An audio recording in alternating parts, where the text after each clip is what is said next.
Di antara kalian pasti banyak yang punya pertanyaan, sebenarnya butuh berapa banyak sih metode ya?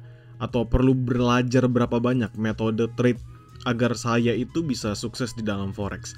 Hari ini saya akan jelaskan dengan detail dan juga dengan mudah untuk dipahami berapa banyak metode yang kita punya harus kita miliki ya, atau harus kita pelajari agar kita bisa sukses di dalam forex.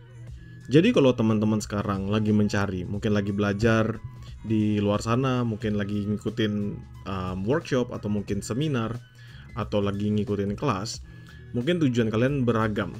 Tapi saya bisa pastikan di antara kalian semua ini, pasti ada yang berupaya untuk mencari metode-metode terbaik dalam trade. Dan mungkin jawaban saya selalu sama ya, kalian tuh metode terbaik trade yang bisa kalian miliki adalah metode yang membuat kalian nyaman.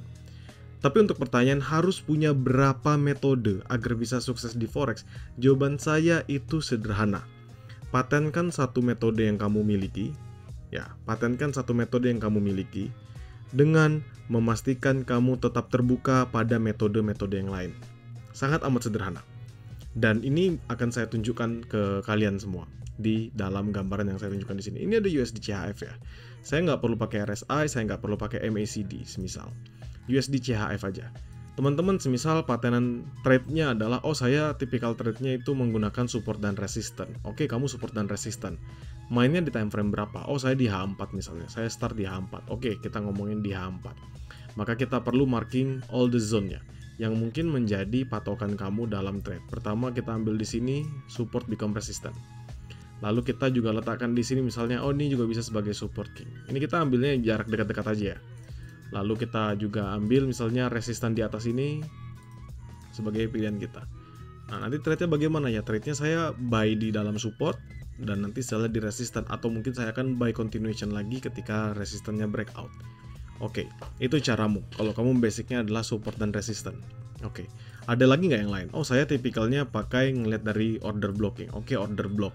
Misal order block yang kamu gunakan seperti apa? Saya order blocknya konfirmasi dari gap yang terbentuk.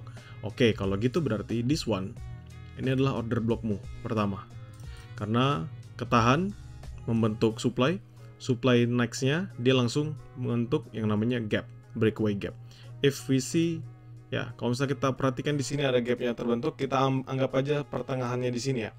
If we choose from here, ya kita bisa ngelihat zone-nya balik itu ke 0786, jadi kisaran pertengahan di sini. Saya gambarkan juga di sini.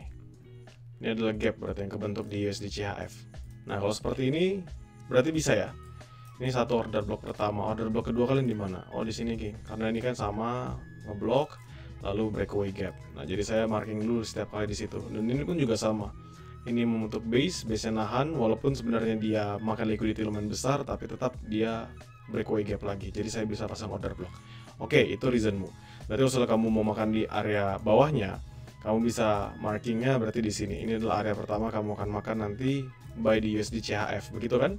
Oke, sekarang teman-teman sudah ketemu nih caranya trade seperti itu. Ini order block. Lalu mungkin, saya tipikalnya menggunakan Fibonacci retracement. Oke, saya hapus lagi. Kita menggunakan Fibonacci retracement ya.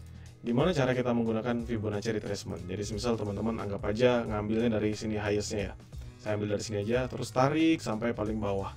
Jadi saya akan masuk itu kisaran 0,5 sama 0,618. Oke, jadi either kamu masuknya di sini pertama, atau kamu masuknya di 618 yang atas ini. Saya ambilnya ya, biar agak-agak perbedaan sedikit. Ini jadi patokanmu untuk masuk sell continuation lagi. Iya, benar nih. Nah, pertanyaannya adalah berapa banyak metode yang bisa saya gunakan, atau berapa banyak metode yang saya harus pelajari agar saya bisa sukses di forex. Sebenarnya itu jawaban sudah terjawab dari pertanyaannya sendiri, bahwa untuk bisa sukses di dalam forex sebenarnya kalian itu tidak perlu punya metode yang banyak, tetapi kalian punya satu metode yang memang sudah membuat kalian nyaman dan bisa memberikan kalian potential profit yang baik. Kenapa? Karena basicnya itu sederhana teman-teman. Selama metodenya teman-teman itu bisa memberikan 1:2 dalam RR, teman-teman bisa trade 4 kali profit aja dalam 10 kali trade, jadi 6 kali loss. Ini sudah cukup. Metode apapun terserah, teman-teman mau bilang Fibonacci retracement, teman-teman mau bilang continuation, Dow theory, apapun cara-cara metode kalian saya nggak terlalu memperhatikan kalau misalnya nanti kalian sebutin.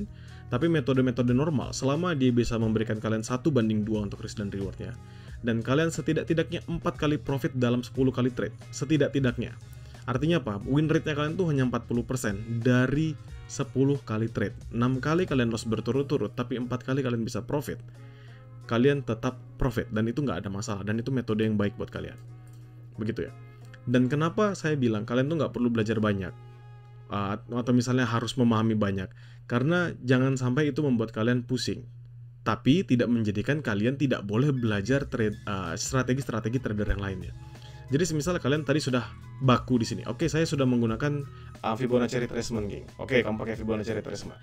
Tapi saya juga ada tambahan dari misalnya penggunaan Elliott Wave. Saya juga ngikutin wave dari si Elliott Wave. Jadi 01, 12, 23, 34, 45. Saya ngikutin, nanti di sini dia ada correction, baru nanti lanjut lagi.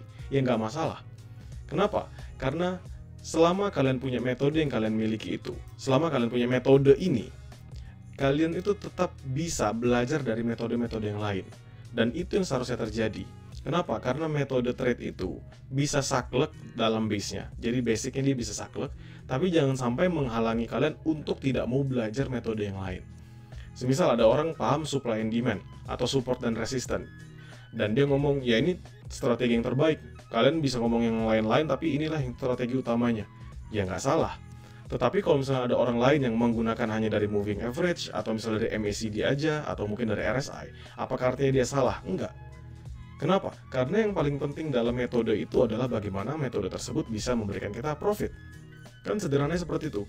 Mau kalian baru bangun tidur, tadi malam mimpi kalian harus nge-buy di gold, ya kalian buy dan ternyata profit. Apakah metodenya salah? Enggak. Tinggal dilihat bagaimana konsistensinya. Kenapa saya ngejelasin itu? Karena metode itu adalah baru satu langkah kalian bisa menjadi sukses. Karena ada 3 M yang menjadi patokan menurut saya. Pertama, metode atau method. Yang kedua adalah mental, yang ketiga adalah money. 3M ini yang menjadi dasar. Kalian punya metodenya, kalian punya mentalnya, kalian punya money-nya, that's already enough. Dan yang paling penting tuh bukan tentang metode kalian. Kenapa? Karena sekarang itu zaman canggih, teman-teman. Kalian mau belajar apa? Kalian mau lihat metode apa? Misalnya kalian menggunakan SMC Lux Algo, Smart Money Concept Lux Algo. Di sini dia udah nunjukin Smart Money konsepnya. Di sini ada breakout structure, change of character, equilibrium, lalu ada supply zone dan lain sebagainya, strong high, weak low. Dia juga nentuin demand zone dan lain sebagainya. Udah ada. Kalian tuh nggak perlu pikirin. Strateginya tuh udah ada. Bahkan banyak banget strategi-strategi lain dari komunitas ini. Semisal Ichimoku Theories. Ya, ini dia menggunakan Ichimoku Cloud. Ya, jadi ada Kinko Hyo, apapun lah nama-nama awan-awan yang ada di sini. Terus kalau kita hilangkan smart money konsepnya, teman-teman bisa ngeliat ini adalah pandangannya mereka. Jadi artinya apa? Semua strategi, semua metode itu sekarang tuh sudah canggih, teman-teman.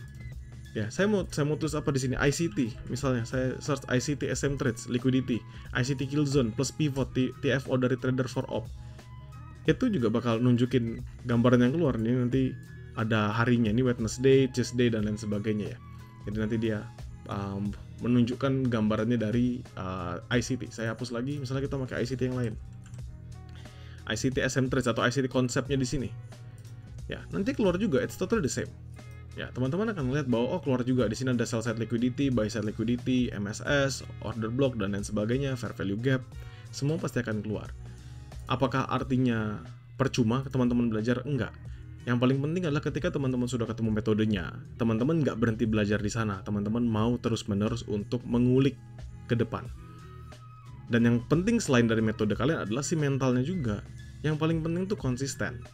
Bagaimana cara kalian bisa konsisten? Saya nggak nyuruh kalian profitnya, tapi saya nyuruh kalian trade konsistennya. Ada orang bisa profit dalam 1 minggu full, dan minggu depannya dia bisa loss 1 minggu full lagi, dan dia menyerah. Karena dia ngerasa percuma, strategi saya nggak cocok, strategi saya nggak bisa menghasilkan saya profit. Padahal pas dilihat-lihat, ya wajar aja. Memang lagi hari buruknya aja gitu loh. Ya memang lagi hari Senin aja atau hari Selasa aja. Bukan suatu masalah yang perlu dibesar-besarkan. Begitu. Dan teman-teman juga harusnya sadar bahwa metode kalian itu akan membantu mental kalian. Jadi ketika metodenya baik, teman-teman sudah ketemu risk reward yang terbaik. Ketika teman-teman trade-nya dengan mental teman-teman sekalian, maka teman-teman akan tercipta suatu trade yang konsisten. Kedepannya bagaimana? Ya tinggal kuatkan equity. Ketika modalnya kalian juga baik, teman-teman akan lebih mudah untuk bisa berhasil di dalam forex. Jadi menurut saya dengan 3 dasar ini, itu sudah cukup membantu teman-teman. Jadi metode, teman-teman semangat untuk mulai mengulik. Kalau teman-teman sekarang sudah punya metodenya, saran saya adalah jangan ngerasa kalian paling pintar. Teruslah belajar, teruslah mau dengerin orang lain. Teruslah mau melihat sudut pandang baru dari metode-metode trade tersebut. Kalau misalnya kalian sudah punya mentalnya, jangan juga menghina orang yang belum punya mentalnya. Bantu mereka, selamatkan juga mereka. Dorong mereka agar bisa jadi seperti kalian. Dan nanti ke depannya, ketika kalian sudah punya metode dan kalian sudah punya mentalnya, equity itu pasti akan jalan. Equity itu pasti akan jalan dan akan mengikuti kalian. So maybe that's all from me. Semoga membantu dalam materi dan pemahaman ini. Saya sangat berharap jauh lebih banyak lagi kita menghasilkan trader-trader yang konsisten, trader-trader yang memang bisa ngeflip hidupnya, ngerubah hidupnya untuk jadi lebih baik lagi ke depannya.